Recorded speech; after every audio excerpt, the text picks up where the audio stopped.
Yes sir इन्ना clear आ। उस तो बाद जो आप कंटिन्यू करिए बेटा नैक्सट ये जो पार्ट आ ना अपना एक होया सीगा नेचर ऑफ पाथ, एक होया सी अपना टाइम ऑफ फ्लाइट, एक अपना होया सी हॉरिजॉन्टल रेंज ते एक सीगा मैक्सिमम रेंज।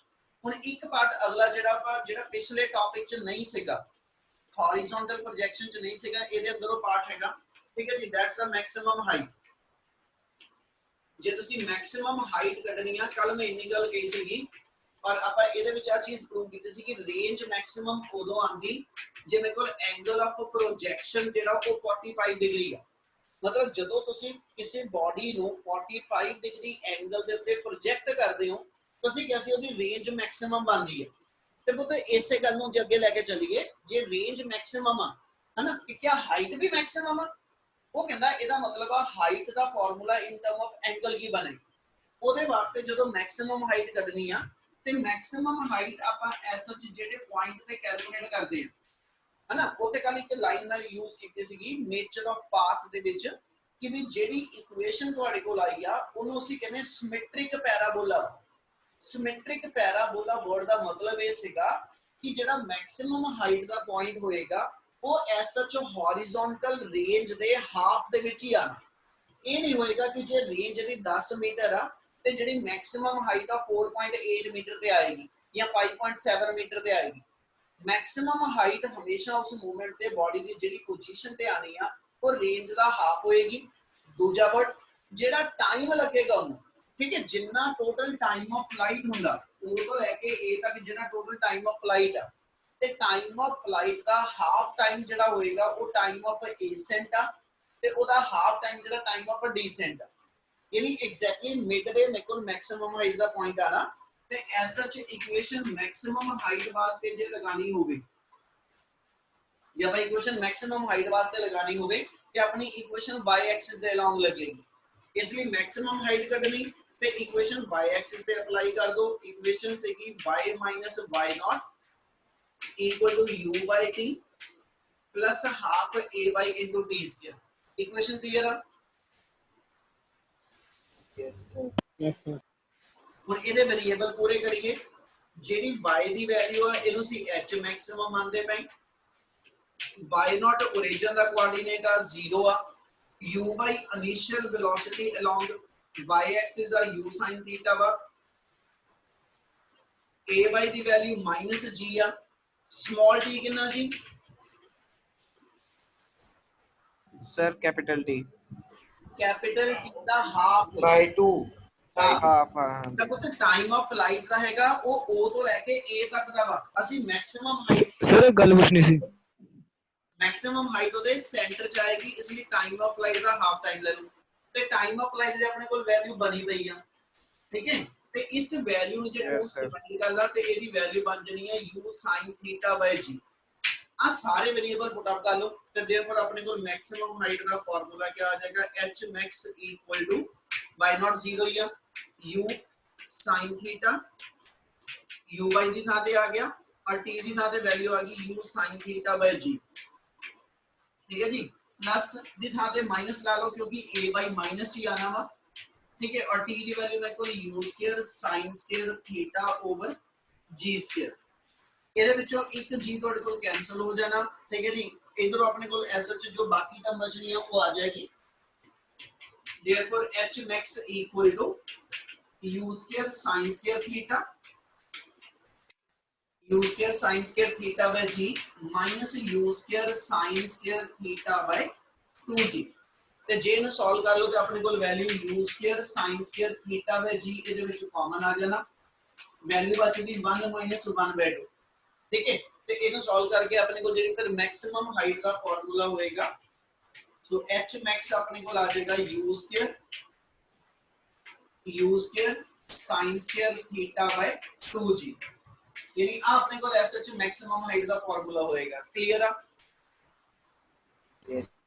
यस सर चलो क्या हाइट मैक्सिमम जड़ी है ठीक है मैक्सिमम हाइट क्या थीटा 45 पे आएगी कि नहीं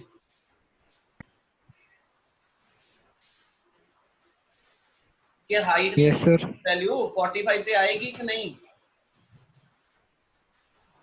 नहीं नो सर। नहीं सर नहीं, नहीं आनी है ना। रेंज कट हो गई तो सर स्लोप हाँ, ज्यादा। रेंज जरूर मेरी 45 डिग्री एंगल ਤੇ ਰੇਂਜ ਮੈਕਸਿਮਮ ਆਈ ਆ, ਪਰ ਜੇ ਮੈਂ ਹਾਈਟ ਕੱਢਾ ਪੁੱਤ ਤੇ ਹਾਈਟ sin ਸਕੁਅਰ ਥੀਟਾ ਨੂੰ ਪ੍ਰੋਪੋਰਸ਼ਨਲ ਆ, ਜਦ ਕਿ ਆਪਣੇ ਕੋਲ ਜਿਹੜੀ ਰੇਂਜ ਸੀਗੀ, ਰੇਂਜ ਆਪਣੇ ਕੋਲ sin 2 ਥੀਟਾ ਨੂੰ ਪ੍ਰੋਪੋਰਸ਼ਨਲ ਸੀਗੀ। ਇਸ ਲਈ ਜੇ sin ਸਕੁਅਰ ਥੀਟਾ ਵਾ ਤਾਂ ਜਦੋਂ ਥੀਟਾ ਮੇਰੇ ਕੋਲ ਮੈਕਸਿਮਮ ਜਾਏਗਾ ਯਾਨੀ ਥੀਟਾ 90 ਆਏਗਾ, ਠੀਕ ਹੈ, ਤੇ sin 90 ਦੀ ਵੈਲਿਊ 1 ਆਏਗੀ, ਫਿਰ ਮੇਰੇ ਕੋਲ ਉਸ ਮੂਵਮੈਂਟ ਦੇ ਉੱਤੇ ਹਾਈਟ ਮੈਕਸਿਮਮ ਆਣੀ। इसलिए मैक्सिमम हाइट की वैल्यू ਜਿਹੜੀ ਹੋਏਗੀ ਉਹ ਥੀਟਾ ਇਕੁਅਲ ਟੂ 90 ਹੈ। ਤੇ ਹੁਣ ਗੱਲ ਅਗਲੀ ਸਮਝੋ, ਜੇ ਮੈਂ 90 ਡਿਗਰੀ ਆ ਮੇਰੀ ਗਰਾਊਂਡ ਆ, ਗਰਾਊਂਡ ਦੇ ਨਾਲ ਇਸ ਵੇਲੇ ਬੋਡੀ ਆਪਾਂ ਇਸ ਵੇ ਨਾਲ ਪੈਰਾਬੋਲਿਕ ਪਾਥ ਤੇ ਭੇਜੀ ਆ, ਪਰ ਜੇ ਮੈਂ ਬੋਡੀ ਨੂੰ ਵਰਟੀਕਲ ਲੈ ਕੇ ਜਾਵਾਂ ਫਿਰ ਇਸ ਬੋਡੀ ਦਾ ਗਰਾਊਂਡ ਦੇ ਨਾਲ ਐਂਗਲ ਥੀਟਾ 90 ਬਣਾਏਗਾ। ਤੇ ਜਦੋਂ ਬੋਡੀ ਵਰਟੀਕਲ ਹਾਈਟ ਲੈ ਕੇ ਜਾਏਗੀ ਤੇ ਵੀ never to be said it should be a projectile, क्योंकि प्रोजेक्टाइल की कंडीशन है बॉडी प्लेन च मूव करेगी, 2 डायमेंशनल मोशन होएगी, ते जे मैं बॉडी को सीधा अपवर्ड थ्रो करदा हाइट तो मैक्सिमम लेगी, पर ओदी रेंज 0 होएगी। जे मैं मेरे हाथ तो सीधी चीज ऊपर गई ते वापस इत्थे ही आके थले डेगी, ਇਹਦਾ मतलब है वो फॉरवर्ड डिस्टेंस ट्रैवल नहीं कर रही, इसलिए उस मूवमेंट दे उस बॉडी ਨੂੰ ਅਸੀਂ प्रोजेक्ट। हाँ जी एक बारी दोबारा दसियो सर। ਆਪਾਂ ਇਹ ਕੰਡੀਸ਼ਨ ਕਹੀ ਆ ਕਿ ਜਦੋਂ ਬਾਡੀ ਨੂੰ ਤੁਸੀਂ ਵਰਟੀਕਲ ਹਾਈਟ ਦੇ ਉੱਤੇ ਥਰੋ ਕਰਦੇ ਹੋ ਤੇ ਉਸ ਬਾਡੀ ਨੂੰ ਅਸੀਂ ਪ੍ਰੋਜੈਕਟਾਈਲ ਨਾਮ ਨਹੀਂ ਦੇ ਸਕਦੇ। ਪ੍ਰੋਜੈਕਟਾਈਲ ਵਾਸਤੇ ਬਾਡੀ ਜਿਹੜੀ ਹੋਏਗੀ ਉਹ 2D ਮੋਸ਼ਨ ਚ ਮੂਵ ਕਰਦੀ ਹੋਣੀ ਚਾਹੀਦੀ ਹੈ, ਤੇ ਜੇ ਮੈਂ ਵਰਟੀਕਲ ਬਾਡੀ ਨੂੰ ਥਰੋ ਕਰਦਾ ਪਿਆ ਤੇ ਬਾਡੀ ਸਿਰਫ 1 ਡਾਇਮੈਂਸ਼ਨਲ y ਐਕਸਿਸ ਤੇ ਮੂਵ ਕਰੇਗੀ ਤੇ ਉਹਦੀ ਰੇਂਜ ਉਸ ਵੇਲੇ 0 ਹੋਏਗੀ। ਇਸ ਲਈ ਉਸ ਬਾਡੀ ਨੂੰ ਅਸੀਂ ਇਹ ਨਹੀਂ ਕਹਿ ਸਕਦੇ ਕਿ ਵੀ ਉਹ ਪ੍ਰੋਜੈਕਟਾਈਲ ਕੰਸੀਡਰ ਹੋਏਗੀ। ਕਲੀਅਰ ਆ? हाँ जी सर। सो मैक्सिमम हाइट का फार्मूला ਤੁਹਾਡੇ ਕੋਲ sin ਸਕੁਅਰ ਥੀਟਾ ਦੇ ਪ੍ਰੋਪੋਰਸ਼ਨਲ ਹੈ, ਜਦ ਕਿ ਰੇਂਜ ਦਾ ਫਾਰਮੂਲਾ ਤੁਹਾਡੇ ਕੋਲ sin 2 ਥੀਟਾ ਦੇ ਉੱਤੇ ਪ੍ਰੋਪੋਰਸ਼ਨਲ। ਜੇ ਇਸ ਪੋਰਸ਼ਨ 'ਚ ਕੋਈ ਡਾਊਟ ਹੈ ਤਾਂ ਬੋਲੋ, ਜੇ ਇਨਾ ਕਲੀਅਰ ਤਾਂ ਫਿਰ ਮੈਂ ਅਗਲਾ ਪਾਰਟ ਕਰਾਂ ਇਹਦਾ। ਸਰ ਜਦੋਂ ਆਬਜੈਕਟ ਉੱਪਰ ਸਿੱਟਿਆ ਉਦੋਂ ਐਕਸਲਰੇਸ਼ਨ -g ਲਿੱਤੀ, ਹਾਂਜੀ ਪਰ ਹਾਫ ਵੇ ਤੇ ਜਾ ਕੇ ਉਹ ਨੀਚੇ ਆਣ ਲੱਗ ਪਈ ਤੇ ਫਿਰ +g ਲਵਾਂਗੇ ਅੱਗੇ ਜਾ ਕੇ। ਸ਼ਿਵਮ ਆਪਾਂ ਪਹਿਲਾਂ ਗੱਲ ਇੱਕ ਚੀਜ਼ ਦੱਸੀ ਸੀ, ਜੇ ਯਾਦ ਕਰੋ, ਜਦੋਂ ਵੀ ਡਬਲ ਸਾਈਡਡ ਮੋਸ਼ਨ ਆ ਤੇ ਮੈਂ ਕਿਹਾ ਸੀ ਜੀ ਤੁਸੀਂ ਇੱਕ ਚੀਜ਼ ਪਹਿਲਾਂ ਤੋਂ जी पॉजिटिव ही लेनी। ਤੁਸੀਂ u ਔਰ a ਨੂੰ ਬੇਟਾ ਸਭ ਤੋਂ ਪਹਿਲਾਂ ਸਾਈਨ ਅਸਾਈਨ ਕਰ ਦੇਣੇ ਆ। ਆਪਾਂ ਜਦੋਂ ਆਰਟੀਕਲ ਸ਼ੁਰੂ ਕੀਤਾ ਆਪਾਂ u ਔਰ a ਦੇ ਸ਼ੁਰੂ ਚ ਸਾਈਨ ਅਸਾਈਨ ਕਰ ਦਿੱਤਾ ਕਿ ਵੀ ਆਪਾਂ ਥਰੂ ਆਊਟ ਦਾ ਮੋਸ਼ਨ ਉਹਦੀ ਜਿਹੜੀ ਆ u ਪੋਜ਼ਿਟਿਵ ਔਰ a ਦੀ ਵੈਲਿਊ ਆਪਾਂ ਨੈਗੇਟਿਵ ਰੱਖ ਕੇ ਚੱਲਦੇ ਪਏ। ਕਲੀਅਰ ਆ? Yes sir. शिवम क्लियर है बच्चे? Yes sir. चलो नेक्स्ट इस तो बाद लास्ट ਇਹਦਾ ਜਿਹੜਾ ਪਾਰਟ ਆਣਾ, ਠੀਕ ਹੈ ਜੀ, ਉਹ ਹੈਗਾ ਆਪਣੇ ਕੋਲ velocity at any instant। Same पिछले टॉपिक को नहीं जी, velocity at any instant calculate करोगे, ठीक है।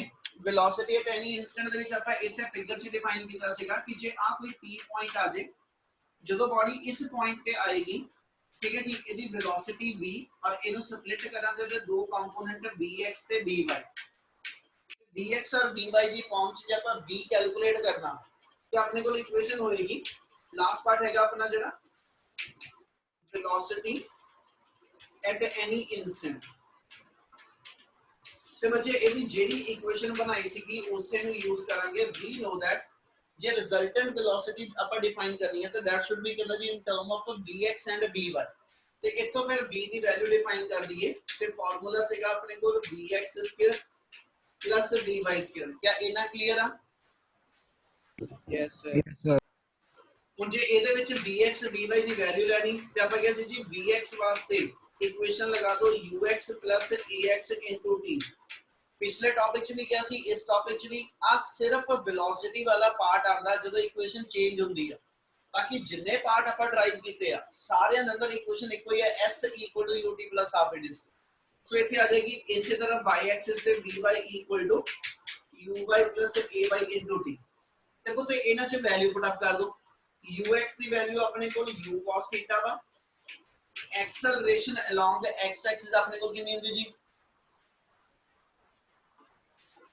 0 यानी आ टर्म मेरे को 0 आ गई, देयरफॉर अपना vx जेड़ा होएगा that equal to u cos theta, ਇਹਦੇ vy ਬਣਾ ਦਿਓ। vy ਦੀ ਵੈਲਿਊ ਬਣ ਜਾਣੀ uy ਕਿੰਨਾ ਹੁੰਦਾ? uy ਦੀ ਵੈਲਿਊ ਬੋਲੋ ਕੀ ਸੀ? U sin theta। u sin theta, ay ਦੀ ਵੈਲਿਊ -g into t। ਹੁਣ ਸਮਾਲ t ਦੀ ਵੈਲਿਊ ਨੂੰ ਤੁਸੀਂ ਇਸ ਵੇਲੇ ਜਿਹੜਾ ਵਾ time of flight the farm ਚ ਨਹੀਂ ਲਿਖ ਰਹੇ। Time of flight the farm ਚ ਸਿਰਫ ਦੋ ਪੋਜੀਸ਼ਨ ਡਿਫਾਈਨ ਹੋ ਰਹੀਆਂ, ਇੱਕ ਉਹਦੀ ਜਿਹੜੀ ਕਹਿੰਦਾ ਜੀ ਮੈਕਸਿਮਮ ਹਾਈਟ ਦੀ, ਔਰ ਇੱਕ ਉਹਦੀ ਜਦੋਂ ਰੇਂਜ ਦੇ ਬਰਾਬਰ ਡਿਸਟੈਂਸ ਕਵਰ ਹੁੰਦਾ। ਅਦਰਵਾਈਜ਼ ਕਿਸੇ ਵੀ ਇਨਸਟੈਂਟ ਤੇ ਜੇ ਟਾਈਮ ਆ ਉਹਨੂੰ ਅਸੀਂ ਸਮਾਲ t ਦੇ ਨਾਲ ਹੀ ਰਿਪਰੈਜ਼ੈਂਟ ਕਰਾਂਗੇ। ਹੁਣ ਜਿਹੜੀ vx ਔਰ vy ਦੋਨੋਂ ਵੈਲਿਊਜ਼ ਆ ਗਈਆਂ, ਇਹਨੂੰ ਪੁੱਟ ਅਪ ਕਰ ਦੋ v ਵਾਲੇ ਰਿਲੇਸ਼ਨਸ਼ਿਪ ਤੇ v ਬਣ ਜਾਏਗਾ ਆਪਣੇ ਕੋਲ vx ਸਕੁਅਰ ਮੀਨ u square cos square theta, और vy ਦੀ ਵੈਲਿਊ ਮੇਰੇ ਕੋਲ ਜਿਹੜੀ u sin theta minus gt whole square, ਇਹਦਾ ਹੋਲ ਸਕੁਅਰ ਓਪਨ ਕਰ ਲਓ ਤਾਂ ਦੇਖੋ ਆਪਣੇ ਕੋਲ v ਦੀ ਵੈਲਿਊ ਆ ਜਾਏਗੀ u square cos square theta plus u square sin square theta plus g square t square minus 2u gt into sin theta. a minus b the whole square open ਕਰ ਲਓ और ਇਹਨਾਂ ਦੋਨਾਂ ਦੇ ਵਿੱਚੋਂ u square common ਕਰਕੇ sin square plus cos square ਦੀ identity ਆ ਜਾਣੀ ਹੈ 1। देयरफॉर ਆਪਣੇ ਕੋਲ v ਦੀ ਵੈਲਿਊ ਬਣਾ ਲਓ। देयरफॉर v ਆ ਜਾਏਗਾ ਆਪਣੇ ਕੋਲ u square cos square plus sin square ਨੂੰ 1 पुट अप कर लिया ਆਪਾਂ, प्लस आ जाएगा g square into t square minus 2u gt into sin theta। ਤੁਹਾਡੇ ਕੋਲ ਐਸਾ ਚ velocity at any instant during angular projection ਉਹਦੀ ਵੈਲਿਊ ਨਿਕਲ ਆਣੀ, ਔਰ ਜੇ ਡਾਇਰੈਕਸ਼ਨ ਕੱਢਣੀ ਆ ਰਿਜ਼ਲਟੈਂਟ velocity ਦੀ, ਠੀਕ ਹੈ, ਤੇ ਉਹਦੇ ਲਈ ਸਿੱਧਾ ਸਾਡੇ ਕੋਲ डायरेक्शन ऑफ वेलोसिटी डिफाइन करो। क्या पे गया जी v know that direction is given by tan beta, ठीक है, ਤੇ ਉਹ ਤੇ tan बीटा ਆਪਾਂ ਇਹਨੂੰ ਹੀ ਡਿਫਾਈਨ ਕਰਦੇ ਪਏ ਕਿ ਜਿਹੜੇ ਰਿਜ਼ਲਟੈਂਟ ਵੈਲੋਸਿਟੀ ਨੇ ਆ x ਐਕਸਿਸ ਵਾਲੀ ਲਾਈਨ ਨਾਲ ਤੇ ਐਂਗਲ ਬਣਾਣਾ, ਇਹਦੀ ਵੈਲਿਊ ਨੂੰ ਆਪਾਂ बीटा ਡਿਫਾਈਨ ਕਰਦੇ ਪਏ। ਸੋ ਫਿਰ ਤੋਂ tan बीटा ਦਾ ਫਾਰਮੂਲਾ ਸੀਗਾ ਸਾਡੇ ਕੋਲ vy vx। vy ਦੀ ਵੈਲਿਊ ਆਪਣੇ ਕੋਲ ਬਣੀ ਸੀਗੀ ਜੀ u sin theta minus gt और ओवर vx ਦੀ ਵੈਲਿਊ ਆਪਣੇ ਕੋਲ ਹੈਗੀ u cos theta। ਇੱਕ ਵਾਰੀ u cos theta ਪਹਿਲੀ ਟਰਮ ਦੇ ਔਰ ਦੂਜੀ ਵਾਰੀ ਇਹਦੇ ਸੈਕੰਡ ਟਰਮ ਦੇ ਨੀਚੇ ਐਡਜਸਟ ਕਰ ਲਓ ਤੇ देयरफॉर ਆਪਣੇ ਕੋਲ tan बीटा ਦਾ ਫਾਰਮੂਲਾ ਆ ਜਾਏਗਾ tan beta equal to u by u cancel हो जाएगा sin by cos tan theta minus gt by u cos theta। यानी डायरेक्शन वास्ते मेरे को अब वाला फार्मूला आ जाएगा। वेलोसिटी दी वैल्यू, ठीक है, मैग्नीट्यूड कैलकुलेट कर लियो, डायरेक्शन कैलकुलेट कर लियो, दोनों जेडे फार्मूले, क्या फार्मूले क्लियर है? Yes sir. Yes sir। चलो एक क्वेश्चन जोड़ रहे हैं दे नाल। Is there any point on the given trajectory where the velocity is to be 0? Yes sir. Maximum height ਤੇ ਸਰ ਉਹਦੀ मैक्सिमम हाइट तो दी वेलोसिटी 0 होएगी। जिन्हों जिन्हों लगता कि भी ये गलत आ वो दसो केड़ा वा।